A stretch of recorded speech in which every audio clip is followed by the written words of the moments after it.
Hi ಎಲ್ಲರಿಗೂ ನಮಸ್ಕಾರ. Welcome back to my channel. ನಾನಿವತ್ತಿನ ವಿಡಿಯೋದಲ್ಲಿ ಬ್ರೇಕ್ಫಾಸ್ಟ್ಗೆ ಅಥವಾ ಡಿನ್ನರ್ಗೋಸ್ಕರ ಈಸಿಯಾಗಿ ಮೆಂತ್ಯ ಸೊಪ್ಪಿನ ಪರಾಟಾನ ಹೇಗೆ ಮಾಡ್ಕೊಳ್ಳೋದು ಅಂತ ತೋರಿಸ್ತಾ ಇದ್ದೀನಿ. ಬನ್ನಿ ಹೇಗೆ ಮಾಡೋದು ನೋಡೋಣ. ನಾನಿಲ್ಲಿ 1 ಕಟ್ ಆಗುವಷ್ಟು ಮೆಂತ್ಯ ಸೊಪ್ಪನ್ನು ತೊಗೊಂಡು ಬಿಡಿಸಿಟ್ಕೊಂಡಿದ್ದೆ. ಅದನ್ನು ನೀಟಾಗಿ ತೊಳೆದು ಸಣ್ಣದಾಗಿ ಕಟ್ ಮಾಡ್ಕೊತಾ ಇದ್ದೀನಿ. ಆದಷ್ಟು ತುಂಬ ಸಣ್ಣದಾಗಿ ಕಟ್ ಮಾಡ್ಕೊಳ್ಳಿ, ಇಲ್ಲಾಂದರೆ ಚಪಾತಿ ಲಟ್ಸೋವಾಗ ಹರಿದೋಗೋ ಚಾನ್ಸಸ್ ಇರುತ್ತೆ. ಇವಾಗ ಸೊಪ್ಪು ಕಟ್ ಮಾಡ್ಕೊಂಡಿದ್ದಾಗಿದೆ. ನೀವಿಲ್ಲಿ ನೋಡ್ಬೋದು ಎಷ್ಟು ಸಣ್ಣದಾಗಿ ಬಂದಿದೆ ಅಂತ. ನಂತರ ನಾನು ಹಿಟ್ಟನ್ನು ಮಿಕ್ಸ್ ಮಾಡ್ಕೊತಾ ಇದ್ದೀನಿ.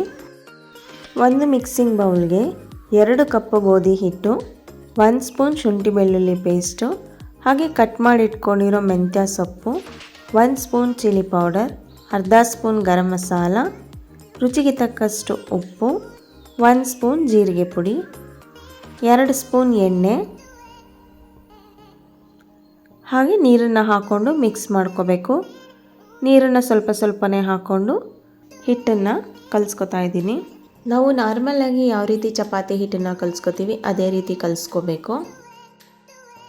ಹಿಟ್ಟನ್ನು ಕಲಿಸ್ಕೊಂಡು ರೆಡಿಯಾಗಿದೆ. ಇದನ್ನು ಒಂದು 10ರಿಂದ 15 ನಿಮಿಷ ನೆನೆಯೋಕ್ಕಿಟ್ಟು ನಂತರ ಪರಾಟಾನ ಮಾಡ್ಕೋತಾ ಇದ್ದೀನಿ. ಒಂದು ದೊಡ್ಡ ನಿಂಬೆ ಹಣ್ಣಿನ ಗಾತ್ರ ಉಂಡೆನ ಮಾಡ್ಕೊಂಡಿದ್ದೀನಿ. ಅದಕ್ಕೆ ಸ್ವಲ್ಪ ಗೋಧಿ ಹಿಟ್ಟನ್ನ ಹಾಕ್ಕೊಂಡು ಲಟ್ಟಿಸ್ಕೊತಾ ಇದ್ದೀನಿ. ನಾವು ಯಾವಾಗಲೇ ಚಪಾತಿ ಅಥವಾ ಪರಾಟಗಳನ್ನ ಮಾಡಿದ್ರೆ ಹಿಟ್ಟನ್ನು ಮಿಕ್ಸ್ ಮಾಡ್ಕೊಂಡಾದ ನಂತರ ಒಂದು 10ರಿಂದ 15 ನಿಮಿಷ ನೆನೆಯೋಕ್ಕಿಟ್ಟು ನಂತರ ಮಾಡಿದ್ರೆ ಚಪಾತಿ ಅಥವಾ ಪರಾಟಗಳು ತುಂಬಾ ಸಾಫ್ಟಾಗಿ ಬರುತ್ತೆ. ನಾನಿಲ್ಲಿ ಮೊದಲು ಒಂದು ಸಲ ಚಿಕ್ಕದಾಗಿ ಲಟ್ಟಿಸ್ಕೊಂಡು ಸ್ವಲ್ಪ ತುಪ್ಪನ ಹಾಕಿ ನೀಟಾಗಿ ಸ್ಪ್ರೆಡ್ ಮಾಡ್ಕೋತಾ ಇದ್ದೀನಿ. ತುಪ್ಪನಾದರೂ ಬಳಸ್ಬೋದು ಅಥವಾ ಎಣ್ಣೆನಾದರೂ ಬಳಸ್ಬೋದು. ಈ ರೀತಿ ತುಪ್ಪನ ಹಚ್ಕೊಂಡು ಮತ್ತೆ ಇನ್ನೊಂದು ಫೋಲ್ಡ್ ಮಾಡಿ ಅಲ್ಲಿಗೂ ಸಹ ತುಪ್ಪನ ಹಚ್ತಾ ಇದ್ದೀನಿ.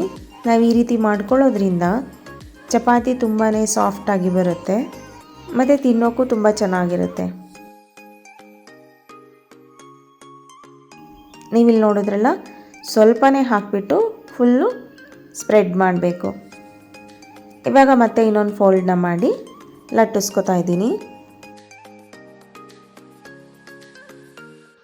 ನೀವು ಇದನ್ನು ಹಾಗೆ ಟ್ರಯಾಂಗಲ್ ಶೇಪ್ನಲ್ಲಾದರೂ ಮಾಡ್ಕೋಬೋದು, ಇಲ್ಲ ಸರ್ಕಲ್ ಶೇಪ್ನಲ್ಲಾದರೂ ಮಾಡ್ಕೋಬೋದು. ಇವಾಗ ಇದು ರೆಡಿಯಾಗಿದೆ. ತವಾ ಸಹ ಬಿಸಿ ಮಾಡೋಕ್ಕೆ ಇಟ್ಕೊಂಡಿದ್ದೆ, ಕಾದಿದೆ.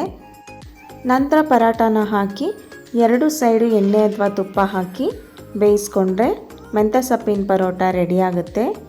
ನಿಮಗೆಲ್ಲ ಈ ರೆಸಿಪಿ ಇಷ್ಟ ಆಗಿದ್ದರೆ ಪ್ಲೀಸ್ ಒಂದು ಲೈಕ್ ಕೊಡಿ, ಹಾಗೆ ಒಂದು ಕಮೆಂಟ್ ಮಾಡಿ ಮತ್ತು ನಿಮ್ಮ ಫ್ಯಾಮಿಲಿ ಫ್ರೆಂಡ್ಸಿಗೆಲ್ಲ ಶೇರ್ ಮಾಡಿ.